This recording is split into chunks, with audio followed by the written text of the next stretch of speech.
Could you let her in? Okay. Thank you. I think it went that time. I think we're good. We're streaming. Are we good? Mm-hmm. You live? We're live. Good evening. This is going to be a super serious segment. No, I'm just kidding. It's not at all. Hi, we're Debuffed, and tonight we're going to talk about our second EQ Next stream. Joining Debuffed, obviously, Nyonya. Hi. With her red/pink wigs, and the executive officer of the Grievance EverQuest Next Guild, Liette. So welcome, Hi. you guys. And I think we're all just kind of excited for a bunch of games coming up, but obviously us EQ players are very, very excited for EverQuest Next.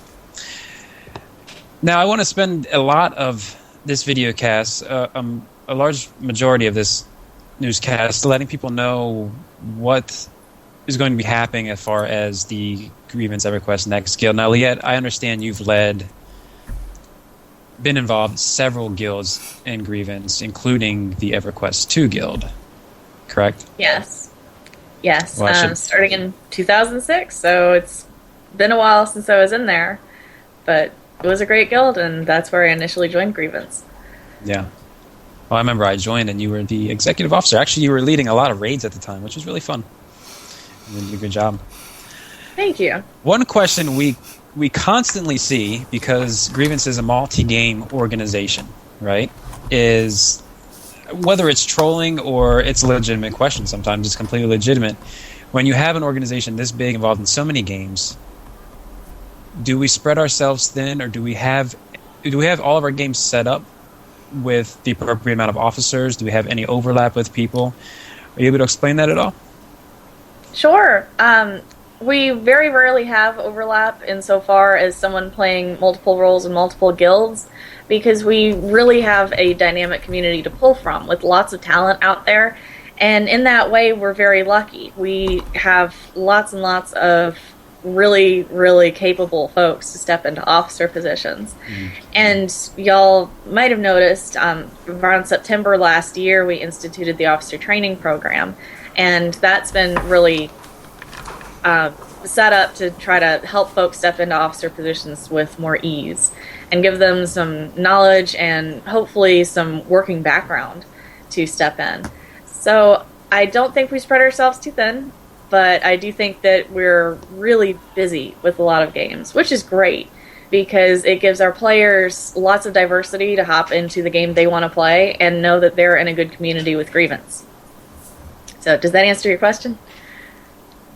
Oh, yeah, absolutely. And given the amount that I'm involved in Grievance directly, I personally can see how people come in and they might have questions, they might have concerns about being involved in an organization that is very, very populated. There's a lot of people here, and so there might be legitimate concerns there about, or officer corps being spread thing, but it's really not the case. I mean, the people that come in a lot of times end up staying or end up becoming officers, leadership positions, stuff like that. So, I want to talk a little bit about EQ2 first, because obviously you were a huge part of that guild when it launched, back when Grievance was just a few guilds, correct? Just a few different games.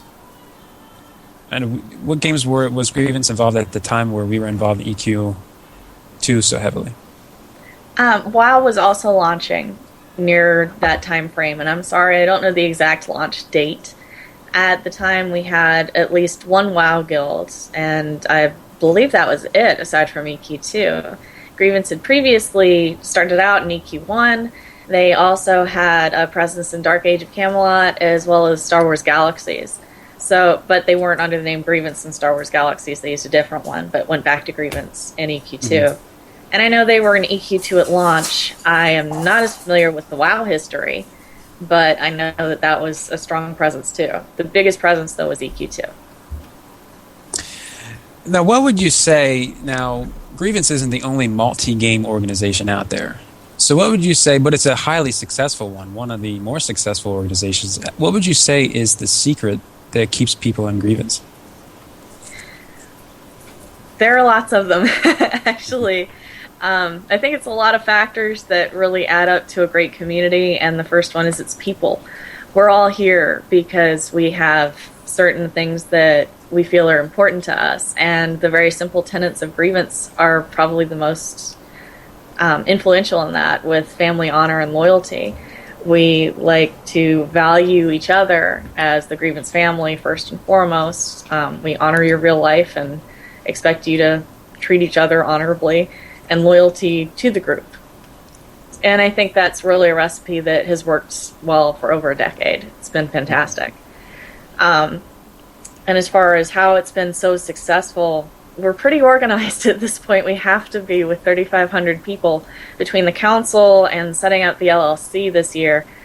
It's all in an effort to make sure that things run smoothly, and we do our best to make sure it works. And so far, feedback's been good. And with folks like COG and really talented division leaders in the Ambassador Corps and all of our guild leaders, it's just an amazing group of people that work together so well. You know what's awesome about Grievance too is it doesn't matter what game you're playing. When you hop into TeamSpeak, if you channel hop, you can go into any game's channel and have a conversation with anybody. You're welcomed in any channel, which is awesome. Yeah. I was doing that a little bit yesterday, actually. Went into Guild Wars, Neverwinter, a couple other different ones, and everyone's just ready to say hi and include you in the conversation. Very good group of people. Neonia, you started with Grievance during Rift, correct? When Rift launched. What has kept you here? People. Yeah. The atmosphere. The people. The people. That seems to be mostly the people. Yes, it's and I can't really put it into words. It's a family. They're not just people. We just say it's more along the lines of they're your friends, but friends that you don't see all the time, but friends that you talk to on a daily basis. They're real people, right? Absolutely. Yep. That makes sense. And I can hop channels, and there's always somebody around to hang out with and talk to. Everybody is just very welcoming and understanding. It's just a great atmosphere. So you end up making friends. Is that what you're saying? Everybody is my friend in Grievance. It's crazy. Cool. Transitioning a little bit here, guys. I want to talk a little bit about guild structure. Liette, first of all, how is the EverQuest Next guild officer structure going to look like? Well, not knowing how they are planning to set up guilds, it's a really good question. The guild tools in EverQuest 1 were pretty primitive. You were in a guild and it was essentially a chat channel. However, EverQuest 2 really, really, really ramped that up. You had tons of ranks, you had permissions, you had different bank slots. God knows, you could dictate who could do what down to what chat they could use. It was great. Well, I remember every time you did something in EQ2, there would be guild broadcast, basically. If you got a legendary weapon, a fabled weapon, if you leveled up, if you leveled trade skill up, like there was a broadcast for everything. There really you were was. really getting a lot of attention or publicity or, acknowledgement, I guess is a good word for that, for the things you were doing, which I thought was a fantastic idea. It really was. I loved that log, because if you missed something important that somebody did the day before and you weren't there, say somebody hit 50, and hit max level, you could go, hey, you hit 50 yesterday, grats. And you'd know it, not just by looking at them in the guild window. You would see it as an event and exactly when it happened. And how cool is that? You could tell when it happened on a raid. So you could go, hey, that must have been really fun during the group. And oh yeah, it would spam like 10 different achievements across the guild during raids. You know what was really cool about that was when new content came out, a new expansion or new content, and you'd go into a zone and you'd find a new legendary or fabled weapon, or you would trade skill and find new items, and you would actually get server and worldwide discoveries linked to your account. So if you're the first person on your server to find a certain item, that was attached to your account. So you were the very first unique person on your server to find certain items. And you could also get it for worldwides too, which I thought was such a cool concept. Something I hadn't really seen in any other games. No, it was very innovative at the time, and we loved it. when you got your mythical, it was a big deal because it was this big broadcast and everybody could see. The whole server. Yes. Yes. And sometimes that was a little embarrassing for me because I'm going, wow, I was behind. But hey, I did it. Yay, go team. Yeah. But yeah, I especially loved it in Guild because hey, you had something to cheer at as a group and it was there in big bold letters for you. Yeah. Well, like I like to say all the time, I think Kunark and EQ2 was by far my favorite expansion as far as progression. I mean, that was completely unbeatable. From the Leviathan, Venril Sathir, to... I know about that boss. Yeah. From Liat. Yeah. We had so much fun with Leviathan. It was crazy. That was really a highlight for us. If you have not seen the Leviathan fight, I really suggest you get on YouTube and watch it. I suggest you be a little tipsy when you do because, wow, it was really different, but really funny. Yeah, it was hilarious. Well, I remember the mechanics of that mob were so different. It wasn't... You didn't really have a tank for that mob. I mean, you did. You had one person holding aggro, but it wasn't a hold aggro and the mob beats you to death. It was a very different kind of mob where the tank held aggro in this giant pool. And what was it? You had to kill the ads to get these fish suits. Am I right? Fish suits? And what happened after that? Well, you needed the fish suits to then hop in the water around the mob because you have to remember you were in an underwater grotto with this big, massive mob in the middle, hanging out in his pool, and you killed all his little cronies around him. You know, you had this big posse of fish dudes, and you killed them, and you got so many fish suits, and you would prep for the raid by going in there multiple times to get your fish suits to be ready. And you would send certain people into the water with the mob in the middle of that area. In their fish suits on. Yeah. Mm-hmm. And the mob would be like, oh, you're a fish, I'm gonna eat you.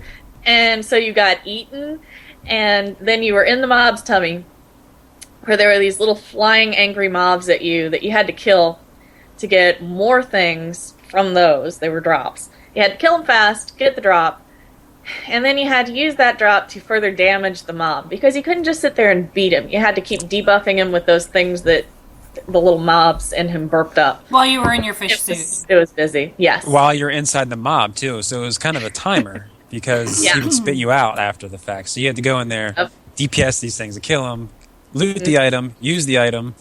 It was crazy. One of the craziest fights I think I've ever been in my life. Yeah, me too. I got to lead that one. That was a trip. That was. And one of my favorite memories, though, I tell you.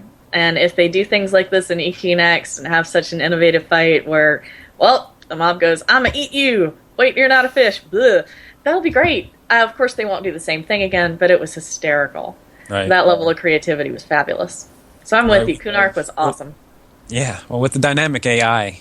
elements, everything, so much the dynamic and reactive elements in EQ Next, I think we can see those things maybe a little bit better. But, along those lines, rating.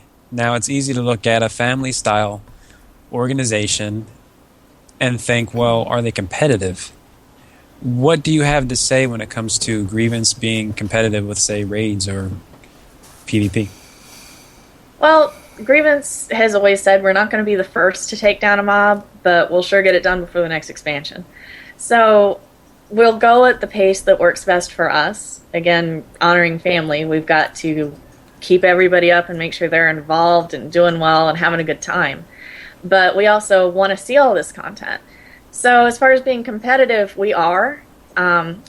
Maybe not the fastest folks on a server, and I know we weren't in EQ2. I'm not sure how the current EQ2 guild is doing, but from everything I've seen, they're taking things down fast. Mm-hmm. But when I was in it, for example, Venril Sathir took months. That was a lot of coordination for 24 people, and I know you remember that fight, and it was pretty hard. Well, and it wasn't. The thing is, with an organization like Grievance, where you're not required to log in at the same time every single day, there was that variable of rotating people in and out. So you have some people that were in the last fight that weren't in the next fight, correct? And surely that played into it.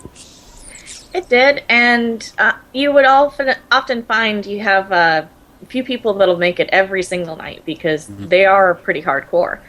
And that's great. They typically really know what they're doing, and they're such an asset because then they can say, oh, hey, person who has just started this fight, here's what works for me. Would you try it?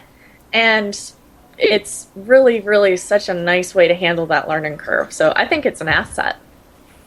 When I played EQ2 with you, when you and Steelheart were leading the guild, and then also with Lolaine, later on I came back and played with Lolaine, one of the things that just never happened was people were not getting reamed out for losing a raid.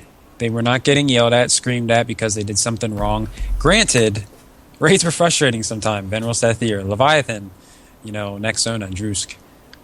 They were all frustrating raids at times. But it was never this atmosphere of people slouching down in their chairs and stuff like that. We always came out of it, we were still all friends at the end of the night, and no one was ripped to pieces for losing and stuff. And I think that's what meant the most to me as someone who was competitive, but I also didn't want to hate the game or the people around me because they get mad because you're not beating a raid mob the first time around. So it was a very, very, very good balance there from my experience. So Thank you for that. Yeah, sure. Neonia, have you raided at all in Rift? When you played Rift? At the time I wasn't able to because of family reasons, children. I did raid with the WoW guild for a bit. Which I was going to say, you were a big part of the World of Warcraft guild later on in Grievance, correct? Yep, same thing. We would try to get in there maybe 3 nights a week. A lot of the times we would have to rotate people. Family first, real life first. So, but we would still push. We would still try to progress. It was still, we were all on the same page when we went in there, wanting the same goals as any raider, hardcore or not. You all want the same ending. You want to kill all the bosses and get some new shinies. So, yeah, it's just not. If you can't show up, you let somebody know the day before. Hey, I'm not going to be able to make the raid tomorrow night. Cool. They pull somebody else in. You lose your spot or get in trouble, if you can't be there. So, and that's kind of the picture I wanted to paint, with older, because we, like you said, Leah, we don't have much information about EQ Next as far as endgame goes. We don't have a whole lot of information other than what they showed us. Mm-hmm.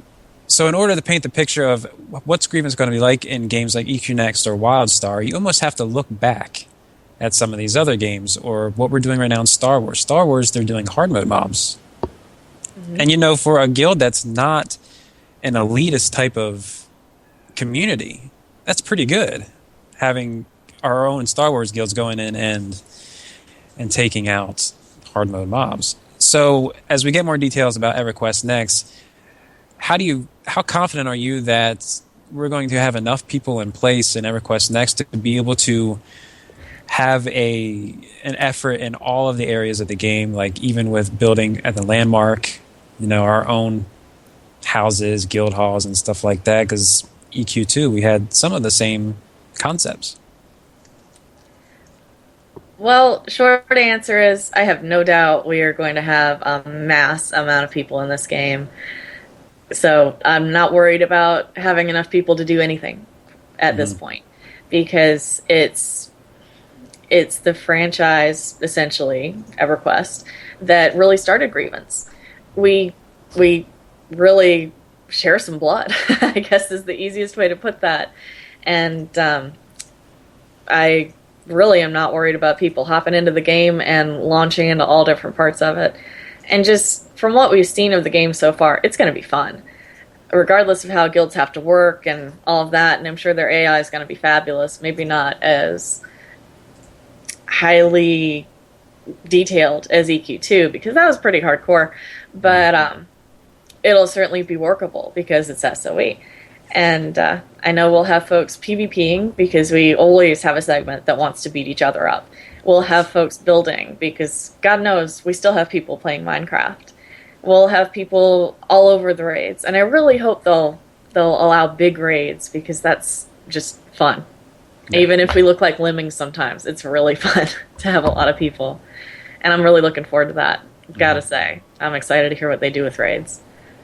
Yeah, and as games become more and more diverse in what you can do in them, like WildStar, even some of the older games, WoW, EQ2, there was a lot you could do with your guild, and that's becoming more and more prevalent. And with the amount of people in Grievance, you said 3,500. Yeah. It's going to be, we'll have most of those roles figured out, I guess. So We really will. I have no doubt. And if there's a place that we're struggling in, it's really great to have this kind of community backing us up that we can go, hey, we really want to build some neat stuff, but I'm not playing really well with my blocks. So, hey, talented builder person, can you come in? There you go. A perfect example. She loves creating stuff. Hey, awesome. Please come play and fix my blocks. So really, with a big community like this, we've got people that can do everything. I have no doubt. Really do. I've met all kinds of personalities. And you said you were really, really excited because you played Minecraft quite a bit, and then you saw the creation tools in EQ Next, and you're like, was your jaw like on the floor? Or? Yeah, because I'm one of those people who take sorry, a download just finished on my computer and dinged, but anyway, I used to take graph paper in Minecraft and just sketch out what I wanted to build. And then I'd count, and I'd put my blocks down, and I love it. I love it.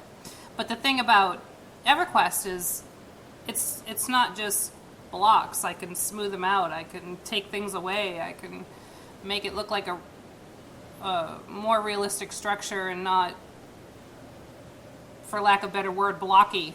And I mean? When you say that, I keep thinking about that thing they were building out in the Firot, the forest type zone. Mm-hmm.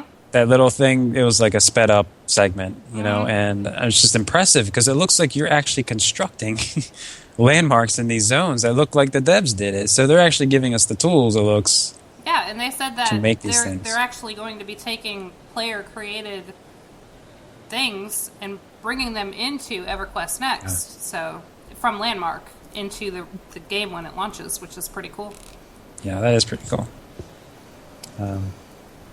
Now, it's hard to, I would imagine it may be difficult to know how many officers you're going to need for EverQuest Next, because again, we don't know exactly what we're going to need them all for.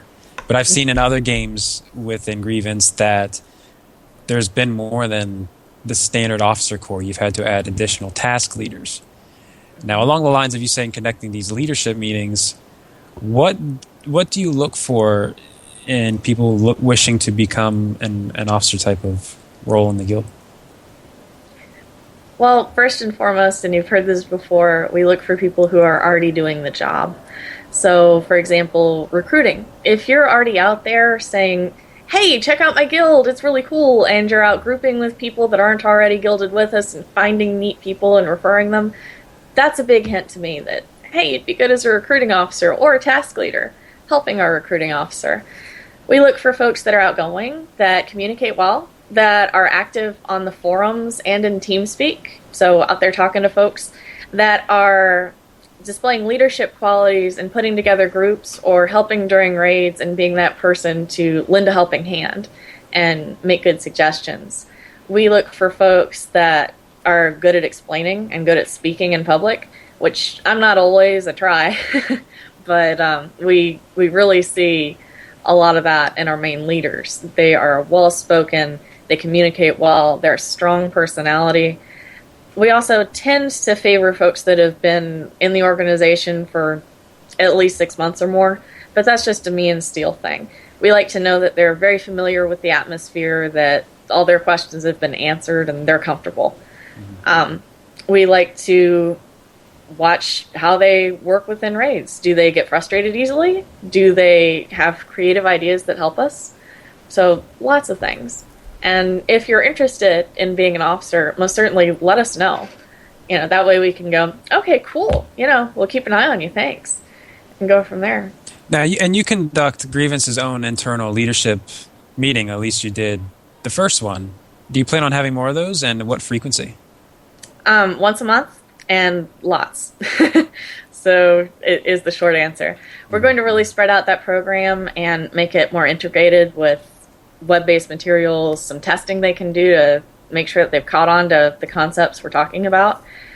We're going to try to make it very entertaining because I've taken web-based training at my job that's not Grievance, and some of it's very dull. So we're going to work on making it fun, as well as the actual testing part.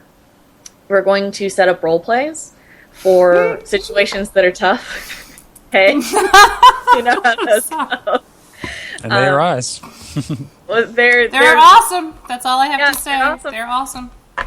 They're really fun. And when I say role play, really tough conversations. You know, when somebody comes up to you and goes, "Hey, you know, middle of the raid, you asked me to sit. Obviously, I did something wrong, but, you know, I really thought it was a great time to hop on my pogo stick and dance circles around the main boss. I just don't get it."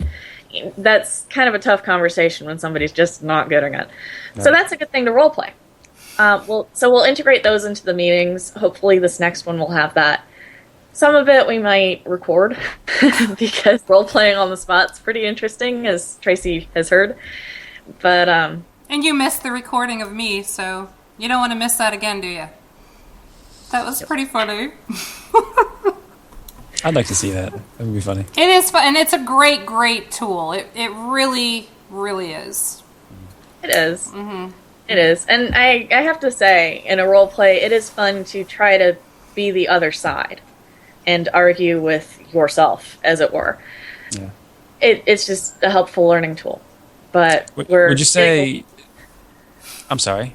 Would you say that being a good leader would require you to put yourself in everyone's shoes when it comes to situations arise, and being able to empathize with the point of view of someone else? Well, aside from a basic leader role, I think that's the only way as a human being you're going to be able to deal with conflict. You need to see things from not necessarily the opposing sides, but the other's perspective. Right. And that is a trait that's really, really, really important in leadership. You've got to know where they're coming from. They might be totally wrong, but you need to know at least their reasoning. That way you have some firm ground to stand on. Yeah. Now, sometimes you might just go, "Sorry, the pogo stick is just not working out, bud. I need you to keep it in your bag. Don't do that again. I know it's cool and it has sparkles, but don't do it again." You know? But I love my pogo stick. Yeah. We're going to see this role play out right here. We could do that one day. We could. One day. All right, guys. So wrapping it up a little bit, some final thoughts. Nyonya, what are some of your final thoughts on, I guess, the game EQ Next? I know you've been excited for WildStar in our WildStar cast. Mm-hmm. But you saw EverQuest, and you certainly weren't displeased. Nope. What were some of your final reactions to that? I'll try it, but I try every MMO. I'm interested in the whole building aspect of it. I am. I love the character models. I like the animations, the movement. We'll see. We'll see how it is. And I like the ability that I could have a pick and I could dig through mountains and find cool things to kill. So, exploration. You know, if they entice me with mounts and pets and trinkets, I'll be probably playing a little longer than I anticipate. But I'm looking forward to trying it. Absolutely. And Liette, first of all, I want to ask you two questions. Your final thoughts on EQ Next when you saw the unveiling? Well, my first thought was, wow. The graphics just blew me away. And you have to remember, I've seen the graphics go from EQ1 to EQ2, which is still a beautiful game, to EQ Next, and just, wow. The first thing that always gets me in a game is graphics. So that was my first pull, that this is really different and really beautiful. I love the landscaping, and the combat looks too fun. I loved how the characters could bounce around and beat things up, and all the abilities they had. How neat. And I'm just so excited to see where they go with it and get more info. Hey, more info, please. Hint, more hint. Info. Facial expressions. The facial expressions are amazing. Yes. I love the big eyes, the big... they're really... Yeah, that is cool. How it reads off your webcam. Mm-hmm. Yes. Which they actually introduced in EQ2, but it obviously looks a lot better in EQ Next. Crashes my game when I try to go in with my webcam on. Just putting that out there. I don't know why. Oh, Every time I log in, it crashes. If I have my cam plugged in, I have to unplug it. So if anybody has any fixes for me, let me know. Thank you. Seriously, she has great facial expressions. You need to see them. Yeah, do that one. Now, some final thoughts from you, Liette. I had opened up the question at the beginning to ask you questions of some heard, and I'm sure you guys have heard, with people having concern. What would you say to them as a final statement in this cast of people that are concerned about it being such a large organization, concerned about being competitive yet a friendly atmosphere? What would your final words to someone like that be? I would say, please look at our past guilds, look at our track record of doing an amazing job and really keeping it up, and really look at the guild leader going in, Steel. We could not ask for a better person to be stepping into such a big game for this organization than Steelheart.